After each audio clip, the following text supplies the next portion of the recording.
Payment रोकते तो इन कामों का पेमेंट भी हम रोक जाते, लेकिन प्रधान जी ने पेमेंट जो लीगल तरीके से काम हुआ था वो नहीं रोका। और प्रधान जी ने इसके अलावा पंचायत समिति मद से भी इनको जो है 14 लाख रुपए की वित्तीय स्वीकृति, 13.5 लाख रुपए की वित्तीय स्वीकृति इनको दी है। और हमारी किसी प्रकार की कोई द्वेषता नहीं है। राजनीतिक स्तर पे ये झूठे आरोप जो है हमारे ऊपर लगाए जा रहे हैं, तो इसका हम पूरी तरीके से खंडन करते हैं। जो मकान कब्जा बता के दुकानें तोड़ने का कह रहे हैं, उसके अंदर पंचायत समिति की स्टैंडिंग कमेटी ने स्टे दिया था। आज पंचायत समिति के जो चुने हुए प्रतिनिधि हैं उनका भी एक धर्म बनता है कि अगर कोई आदमी गलत काम करता है तो उसकी जांच होनी चाहिए। और पंचायत समिति की स्टैंडिंग कमेटी अभी भी इस कार्य की जांच कर रही है, और वो ये जांच कर रही है कि वास्तव में ये कब्जा है या पट्टे के हकदार है।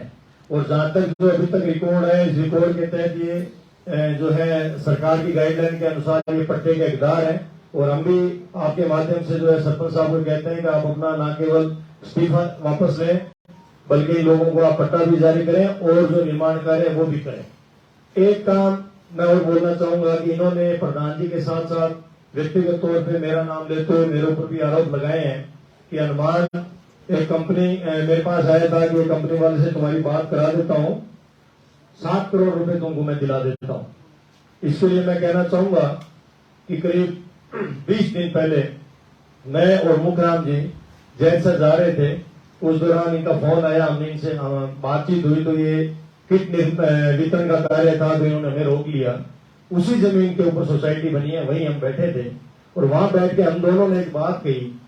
हमने कहा कि हाईवे की जमीन है, आप जो ये विवाद कर रहे हैं कि यहाँ हम खेल मैदान बनाएंगे या हम पार्क बनाएंगे, इसकी बजाय ये अच्छी भोके की जमीन है, आप यहाँ इस जमीन का ओपन जो है ऑप्शन कीजिए।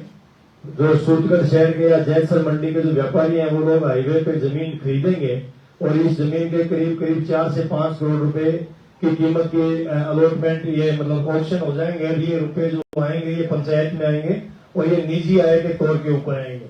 निजी आय वो होती है जिसको पंचायत अपने लेवल पे कैसे भी लगा सकती है। तो मैंने कहा करीब 5 करोड़ रुपए अगर निजी आय के पंचायत को मिलते हैं तो भविष्य के अंदर पंचायत अपनी क्षेत्र के अंदर, अपनी पंचायत के अंदर आप जो सरपंच रहते हुए भी कितने भी विकास कार्य करा सकते हैं और इतना विकास कार्य करा देंगे कि आने वाले वक्त के अंदर लोग आपको याद करेंगे। भविष्य के अंदर भी आपकी जो है नींव मजबूत होगी चुनाव अगर आप लड़ेंगे और आप ये विवाद ना करें। ये बात जरूर मैं उसको बोल के आया था, लेकिन किसी कंपनी वाले को ले जाकर तुम्हारी मीटिंग करा दूं या 7 करोड़ रुपए तुमको दे दूं, ये एकदम झूठा आरोप है और इस आरोप का मैं खंडन करता हूं। एक आरोप मैं मेरी तरफ से, गांव वालों की तरफ से जो है इन्होंने लगाया है वो आपको बता दूं। 13 दुकानें हैं ये जिनको सरपंच साहब कब्जा मान के कह रहे हैं कि हमने तोड़ना है। उन 13 दुकानों के लिए वहां के जो भी मौजूद लोग हैं उन्होंने जाके सरपंच साहब से बात की कि हमें पट्टा दीजिए।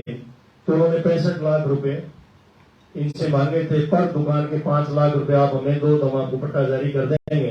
तो इन लोगों ने कहा कि हम करीब 40 साल से यहाँ बैठे हैं, 40 साल से हमारा यहाँ जो व्यापार चल रहा है, हमारे पास बिजली पानी कनेक्शन है, हम आपको किस बात के रुपए दें।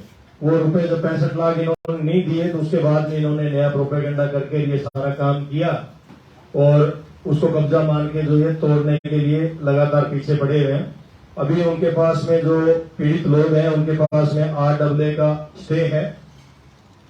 तो आरोप लगाना बहुत आसान काम होता है, लेकिन आरोप की पुष्टि करना मुश्किल होता है।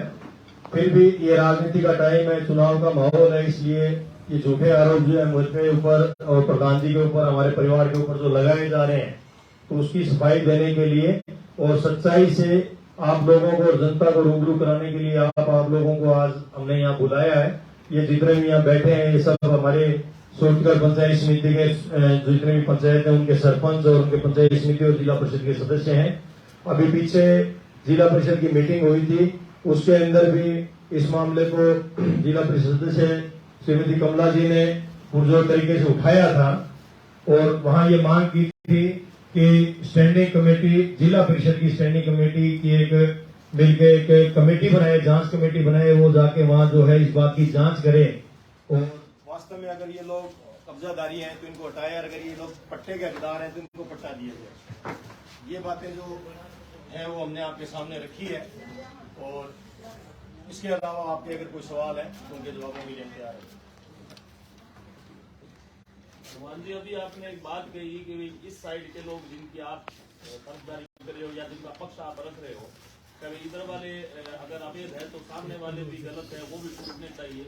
मतलब वो टूटने से इधर वालों को क्या राहत मिलेगी? मैंने ये नहीं कहा साहब, मैंने ये कहा कि सेम समान कार्रवाई होनी चाहिए। उन लोगों को पट्टा मिल रहा है तो ये लोग भी पट्टे के हकदार हैं, इनको भी पट्टा मिलना चाहिए।